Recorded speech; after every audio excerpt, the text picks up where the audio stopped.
Bismillahirrahmanirrahim. Assalamualaikum warahmatullahi wabarakatuh.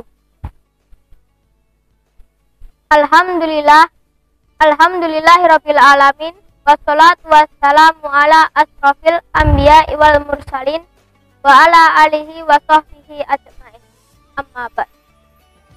Pertama-tama, marilah kita panjatkan puji dan syukur kehadirat Allah Subhanahu wa ta'ala, sehingga dalam kegiatan ini kita masih diberi nikmat sehat. Amin. Sholawat dan salam semoga tetap tercurahkan kepada Nabi besar Nabi Muhammad Shallallahu Alaihi Wasallam, sehingga kita semua mendapatkan syafaatnya di yaumil akhir nanti. Amin. Perkenalkan, saya Afifah Hidayana dari SD Muhammadiyah Inovatif Baturno akan memberikan sedikit ilmu mengenai iktikaf. Teman-teman sekalian, nggak terasa nih kita udah sampai ke 20 hari dari bulan suci Ramadan. Dan nanti malam adalah malam pertama dari 10 malam terakhir bulan suci Ramadan.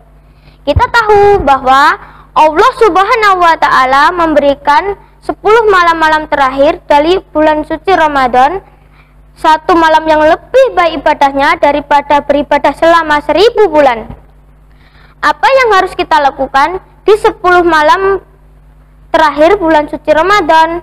Apakah ada amalan-amalan istimewa yang diajarkan oleh Nabi Shallallahu Alaihi Wasallam sehingga kita bisa menirunya, mengikutinya, dan mendapatkan kebaikan yang sama dengan Rasulullah Shallallahu Alaihi Wasallam? Salah satu di antara amalan-amalan istimewa yang dilakukan oleh Nabi Shallallahu Alaihi Wasallam di 10 hari atau 10 malam terakhir dari bulan Ramadan adalah ibadah itikaf. Jamaah yang dirahmati Allah Subhanahu wa ta'ala, dalam sebuah hadis yang diriwayatkan oleh Imam Bukhari dan Muslim dari Sayyidah Aisyah radhiyallahu anha. Aisyah berkata bahwa Rasulullah Shallallahu Alaihi Wasallam melakukan itikaf 10 malam terakhir Ramadan setiap tahunnya sampai beliau wafat.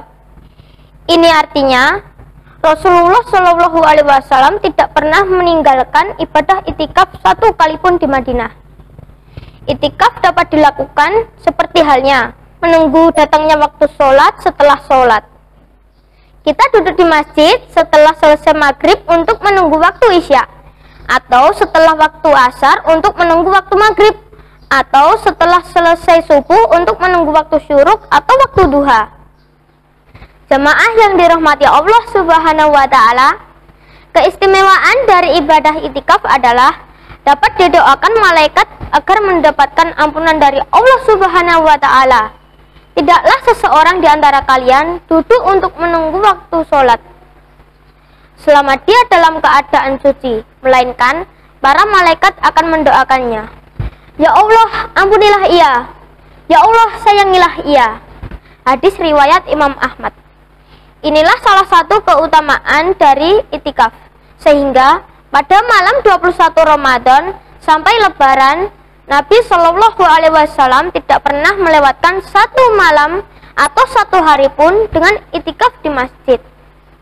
Lalu, bagaimana dengan kondisi sekarang, di mana kita nggak bisa ke masjid? Kalau kita nggak bisa itikaf di masjid karena halangan-halangan yang dibolehkan oleh agama seperti wabah, maka kita boleh itikaf di musola rumah kita. Kita sediakan satu tempat untuk itikaf. Mudah-mudahan kalau niat kita serius karena pengen itikaf tapi nggak bisa, kita tetap mendapatkan pahala dari itikaf. Teman-teman yang dirahmati Allah Subhanahu wa ta'ala, apa yang dilakukan sepanjang itikaf? Ibadah-ibadah yang dilakukan sepanjang itikaf adalah memperbanyak zikir, tilawah Al-Quran, sholat-sholat sunnah sebanyak mungkin yang bisa kita lakukan.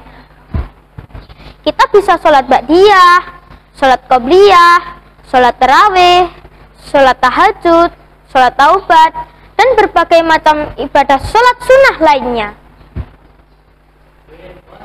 Jadi, jangan lupa ya, mulai nanti malam kita bisa melakukan ibadah itikaf loh teman-teman. kita perbanyak zikir kepada Allah, berdoa agar Allah Subhanahu wa Ta'ala mengampuni segala kesalahan yang sudah kita lakukan. Dan jangan lupa memperbanyak sholat-sholat sunnah. Semoga kita semua mendapatkan keberkahan dari Allah Subhanahu wa Ta'ala. Sekian kultum yang dapat saya sampaikan. Mohon maaf apabila terdapat tutur kata yang salah. Mangan sego ditambah tahu kupat, ojo lali ngombe dawet santen. Menawi wonten kathah lepat, kula nyuwun pangapunten. Wassalamualaikum warahmatullahi wabarakatuh.